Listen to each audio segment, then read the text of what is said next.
Es un presidente, pero vale por dos. Es de La Guaira y su nombre es Juan Guaidó.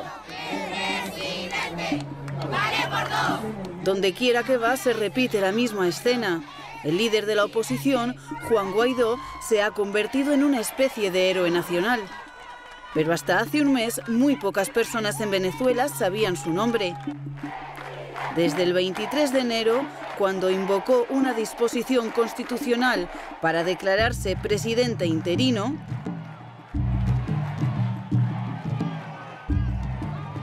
¡Culo!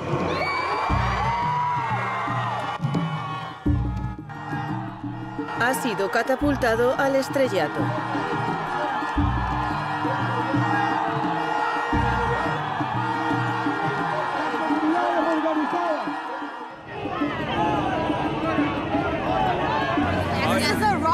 Recibimiento digno de una estrella del rock, parece que les gusta tenerle aquí. Es una oportunidad para Venezuela. O sea, lo que nos gusta es la oportunidad de cambiar el país.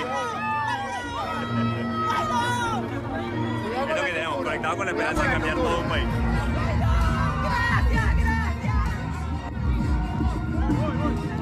Y planea empezar cambiando el gobierno. Durante las 3 últimas semanas, Juan Guaidó ha encarnado un nuevo intento de la oposición venezolana de apartar a Nicolás Maduro del poder. ¿Pero de verdad puede hacerlo este antiguo líder estudiantil de 35 años?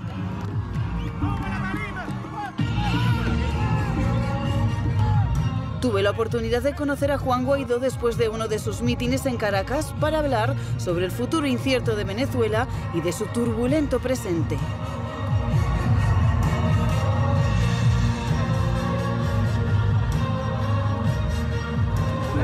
Mr. President, Hola, hi. very nice to meet you. I'm very well. How are you doing? Nice. That was very Eso ha sido bastante impresionante.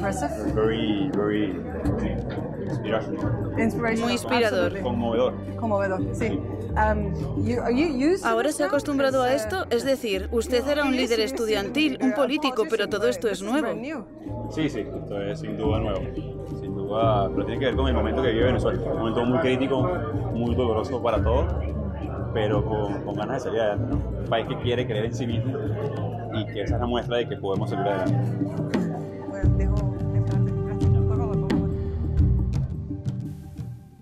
Señor presidente, muchas gracias por hablar con nosotros aquí en Euronews. Nicolás Maduro me dijo que su campaña política, su movimiento político, que describe como un golpe de Estado en contra suyo, ha terminado, ha fallado. ¿Qué piensa al respecto? Bueno, Venezuela tiene años de construcción, de mayoría, construcción de un movimiento, de una movilización, de convertir la unidad. Hoy el 90% del país quiere salir de esta crisis, una crisis generada por quien hoy usurpa funciones en Miraflores, una crisis generada humanitaria sin precedentes. 3.300.000 venezolanos, 15% de la población se ha visto en la obligación de emigrar, 53 puntos se contrajo el PIB venezolano, 2 millones% de inflación en el último año. Difícilmente un líder civil pudiera dar un golpe de Estado. Eso lo hacen los militares. Si fuera un golpe de Estado, ¿por qué sigo libre, dando entrevistas, generando movilizaciones, autorizando el ingreso de ayuda humanitaria, nombrando embajadores en el mundo? Entonces, pareciera que hoy está en Miraflores usurpando funciones, está desdoblado absolutamente de la realidad. Cuando vemos grandes movilizaciones, como la que vimos el 12 de febrero en Venezuela, sin precedentes, en 60 puntos del territorio nacional, cuando vemos un voluntariado organizándose para el ingreso de ayuda humanitaria de manera pacífica, entonces pareciera que hoy, y de manera alarmante, porque quien paga es la ciudadanía, Maduro está absolutamente desconectado de la realidad venezolana. Esta crisis, esta situación en la que Venezuela tiene 2 presidentes, se está alargando más tiempo del que muchos observadores esperaban. ¿Le preocupa que su movimiento pueda perder fuerza, perder impulso? Sí, Venezuela tiene un presidente legítimo encargado. Lamentablemente en Venezuela no hubo elección en el 2018 que nos ha traído a esta encrucijada. El artículo 233 de nuestra Constitución me habilita para asumir la presidencia encargada y producir unas elecciones realmente libres en Venezuela. Cuando vemos un Maduro cada vez más aislado, cada vez más retraído, que no tiene posibilidad de movilización, de que se desprende su base dura de movilización y de dirección. Porque, por ejemplo, Luis Ortega Díaz, quien era fiscal, nombrado por Chávez, está hoy en el exilio. Miguel Rodríguez Torres lo mantiene preso. todos los días se desprenden cuadros del chavismo. Así que el éxito de nuestro movimiento está garantizado. Crece en número, en movilización, en ayuda internacional, en reconocimiento, en legitimidad, en captar cada vez más movimientos, grupos sindicales, centrales sindicales, gremios, jóvenes, estudiantes, voluntarios. Así que el futuro para Venezuela está garantizado. Tenemos que atravesar este duro presente, donde la gente muere de hambre, donde quienes están hoy en el régimen niegan una emergencia humanitaria sin precedentes en este hemisferio, por lo menos. Así que la buena noticia es que el futuro hoy está garantizado para Venezuela y que Maduro se queda cada vez más aislado.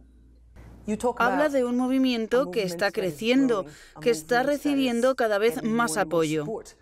Pero este apoyo no significa nada si no tiene a las Fuerzas Armadas de su lado. ¿Está negociando con el ejército venezolano en este momento? Nosotros estamos hablando con todos los funcionarios, civiles y militares, que estén dispuestos a lograr 3 objetivos que nos den paso a una mejor Venezuela: cese de usurpación, gobierno de transición y elecciones libres. Todo funcionario que esté además dispuesto a participar en ese proceso, además va a ser sujeto de amnistía y garantías. Es parte de los miedos que tienen hoy las Fuerzas Armadas. Claro que estamos hablando con funcionarios de todo nivel, insisto, civiles y no civiles. ¿Qué le ha dicho al ejército? Lo has visto, 27 sargentos manifestaron descontento en Cotiza hace 3 semanas, hoy están siendo torturados en la Dirección de Contrainteligencia Militar. Un general de división de la Fuerza Aérea manifestó respaldo a nuestra presidencia encargada. Todos los días recibimos mensajes y llamadas, pero hay un sector que está siendo particularmente perseguido, torturado, que es las Fuerzas Armadas. Hoy en Venezuela hay 350 presos políticos, 160 militares presos, siendo torturados, perseguidos, sus familias. Venezuela hoy todavía vive una dictadura. Por eso te decía, no hay 2 presidentes. Hay un dictador cruel, muy cruel en Venezuela, y nosotros ejerciendo funciones para tener una elección realmente libre, que es el mandato constitucional que tengo. Eso es lo importante que también sepa el mundo en este momento. Así que hablar a las Fuerzas Armadas es central para producir una transición pacífica, que es lo que quieren los venezolanos. ¿Cuál es su plan a corto plazo?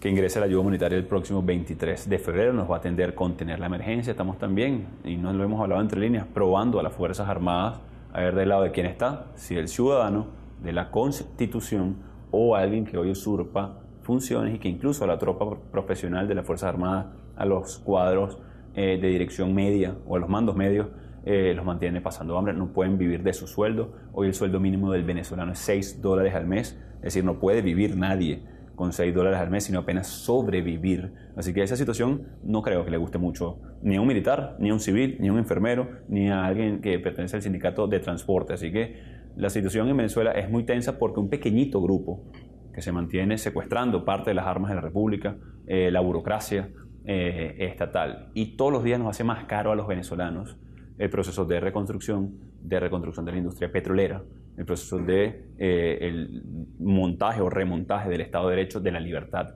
de expresión, de una elección realmente libre en el corto plazo. Pero, como decía, durante la concentración, el terreno de lucha lo elige el opresor. Y nosotros hemos puesto muchos sacrificios durante años de lucha en esta construcción de mayoría electoral, de mayoría ejercida en las calles, y vamos a hacer todo lo posible para lograr salir de esta dictadura. Acaba de mencionar el salario mínimo en Venezuela. En sus discursos usted habla mucho de esta crisis y dice que la entiende, que usted mismo la ha estado viviendo. Mucha gente dice que las autoridades aquí en Venezuela no viven la misma realidad. Así que le pregunté a Nicolás Maduro qué creía que se podía comprar con 2.000 bolívares. No pudo o no quiso darme una respuesta. ¿Usted sabe lo que 2.000 bolívares pueden comprar? No puedes comprar, por ejemplo, un café con leche. En Venezuela no puedes comprar 1 kilo de queso. No puedes comprar, si lo encuentras, por cierto. O sea, porque hay cosas que no puedes comprarla porque no la encuentras ni siquiera. No puedes comprar una caja de antibióticos. No puedes comprar $1, por ejemplo. En Venezuela con 2.000 bolívares no compras $1. Entonces, ¿qué puedes comprar tú con $1 en Francia o en España? Entonces, aquí podemos comprar incluso menos, porque el poder adquisitivo, nuestra economía se dolarizó por la vía de los hechos, con 2 millones% de inflación. La gente trató de proteger su salario y los comerciantes o los empresarios empezaron a emparejar los costos con el dólar. Entonces, lo que yo compro con 2.000 bolívares en Venezuela no puedo comprar un café con leche pequeño, o sea, que es parte de la idiosincrasia y la cultura venezolana, muy temprano en la mañana tomar un café con leche o compartir con alguien. Entonces, ni eso puedes hacerlo hoy en Venezuela. La situación es muy difícil.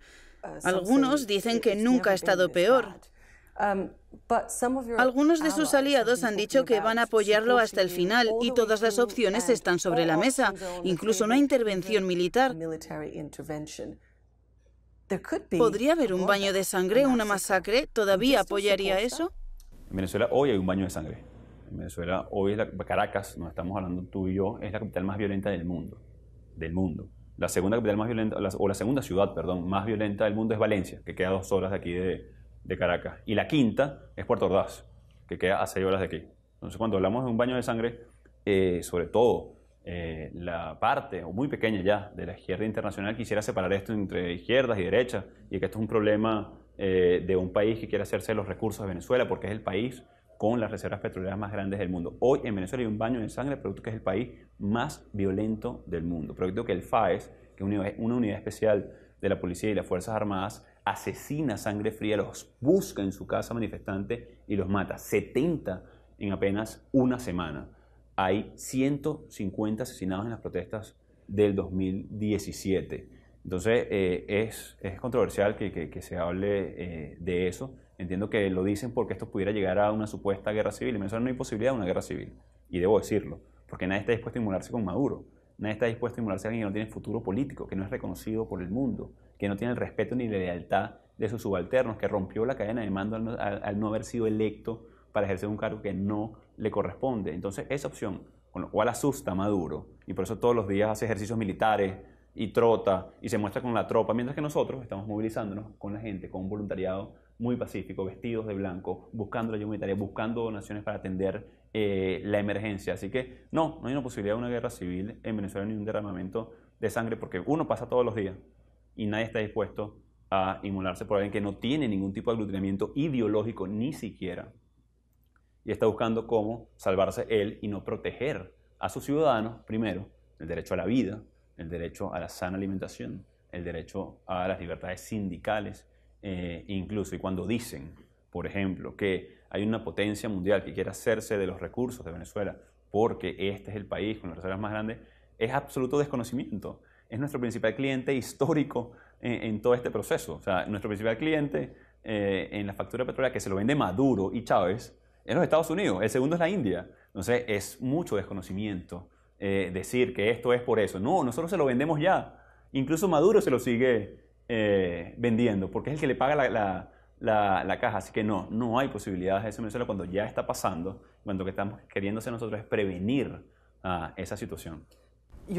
Su principal cliente y también uno de sus principales aliados, el presidente de los Estados Unidos, Donald Trump, le ha llamado. ¿Qué le ha dicho?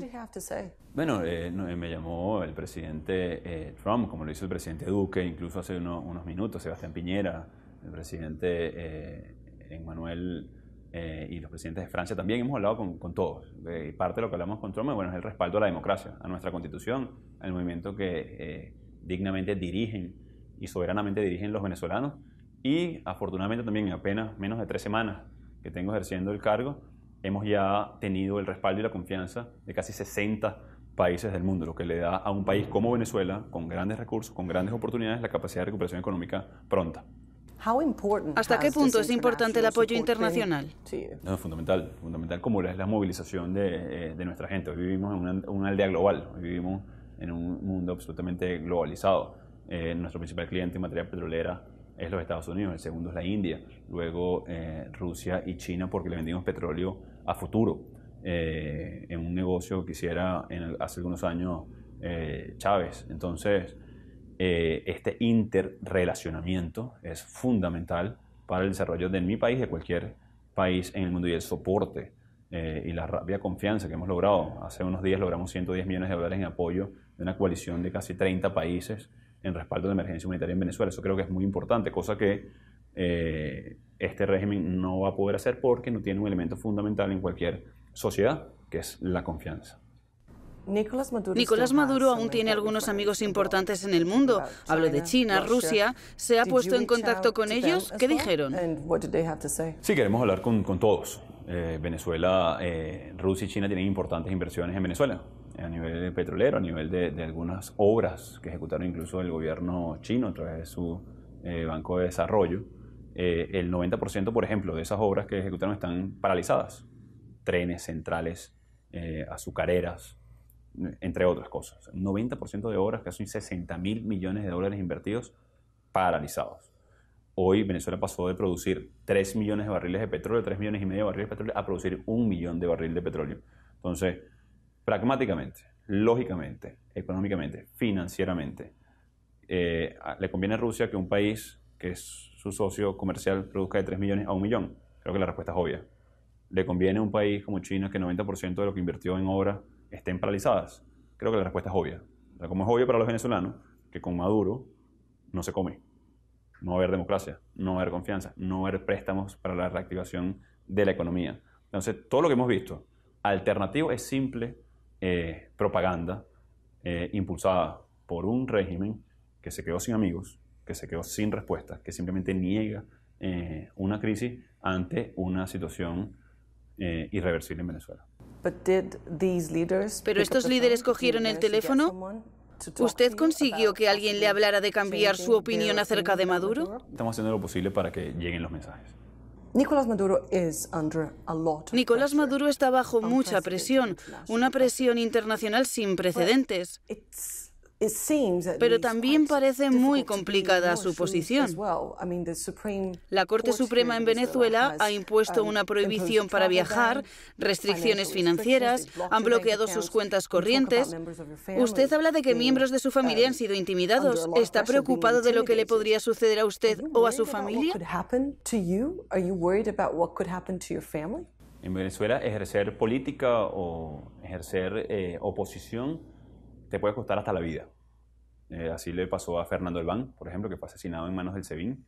Era, en paz descanse, un concejal de Caracas. Te puede costar la libertad, como Leopoldo López tiene 5 años preso, o como Juan Requesens, diputado que está secuestrado, o el exilio, como Carlos Vecchio, David Smolansky, Julio Borges, José Manuel Olivares, Gaby Arellano, Lester Toledo, entre otros. Te puede costar el asilo, como Freddy Guevara. Claro que hay un riesgo de vida hacer política en Venezuela. La persecución judicial que intentan en mi contra, la persecución, también se la hacen a los sindicatos. Rubén González, principal sindicalista de empresas básicas, industrias básicas en Venezuela, acero, entre otras cosas, está preso. Así, imagínate que es curioso. Un supuesto gobierno o régimen de izquierda que encarcela a líderes sindicales. Ahí evidentemente es una contradicción bien profunda de este régimen. Así que mi preocupación no va con que me pueda costar la vida o la libertad. Nosotros hemos entregado nuestra vida al servicio público y sabemos los riesgos a los cuales nos enfrentamos. Nuestro único miedo en este momento es que se normalice una situación como la que vive Venezuela, que vas a un hospital y los niños mueren de desnutrición o deshidratación, que vas a un hospital y no puedes comprar un antibiótico, algo tan sencillo como un antibiótico para atender una fiebre. Eso no lo puedes comprar en Venezuela. Que si es algo más grave, por ejemplo, como le pasó a un activista nuestro y le entra una bala en un muslo que no debió perder la pierna, se le gangrenó porque no tienen alcohol en el hospital y perdió la pierna. Entonces, esa es nuestra preocupación, que nuestros niños crezcan con el sueño de irse de su país y emigrar porque no encontraron oportunidades en el país que los vio nacer. Entonces, no tiene que ver con la cárcel y por eso no nos hemos detenido ante esas amenazas. Me gustaría hablar sobre petróleo. Es la única fuente económica para Venezuela. Ha nombrado a un nuevo director para Petróleos de Venezuela y Citgo. ¿Cómo va a funcionar? Porque estas compañías ya tienen presidentes. Este anuncio tiene implicaciones legales y financieras. Sobre todo legales. Inicialmente nombramos una junta ad hoc de PDVSA, que es la dueña de Citgo, Citgo Holding y Citgo Corporation. Nombramos esas juntas directivas para poder tomar control del activo, en este caso al gobierno del mundo, reconocernos como presidente encargado y hacemos funciones como presidente encargado. Y al tener jurisdicción venezolana y americana, estamos en el proceso de tomar control de la junta. Entonces, Citgo, que es una refinería básicamente en los Estados Unidos que refina petróleo extra pesado, es decir, el tipo de petróleo que tiene Venezuela, y por eso fue un negocio estratégico para nuestro país durante años, porque refina el tipo de petróleo que nosotros producimos. Entonces, por eso te decía, y por eso, entre otras cosas, Estados Unidos es el principal cliente de nuestro petróleo. No pudiera yo vender azúcar a un diabético. El petróleo extra pesado debe ser vendido a refinerías que puedan procesarlo para tenerlo en producto terminado. Eso pasa principalmente en Estados Unidos, la India, China. Así que en los próximos días ya tomamos control de Citgo operativamente y legalmente va a seguir operando de manera normal por la baja de la producción petrolera en Venezuela de 3,5 millones, 3 millones a 1 millón. Lamentablemente solamente estamos enviando apenas 100.000, 110.000 barriles de los 700.000, 800.000 que puede procesar en este momento la refinería que tenemos en Citgo en este momento. Así que para tranquilidad de los acreedores del mundo financiero va a ser una transición muy tranquila y además va a dar pie a que sea lo propio cuando podamos tomar control de una PDVSA muy destruida en Venezuela. PDVSA llegó a ser la tercera industria petrolera más importante del mundo. Hoy lamentablemente está absolutamente endeudada, quebrada y desmantelada producto de un muy mal manejo. Usted reclama elecciones y usted ha estado hablando mucho de la importancia de tener elecciones libres en este país. ¿Va a concurrir en las elecciones? ¿Está en su mente pasar de presidente encargado a presidente de Venezuela?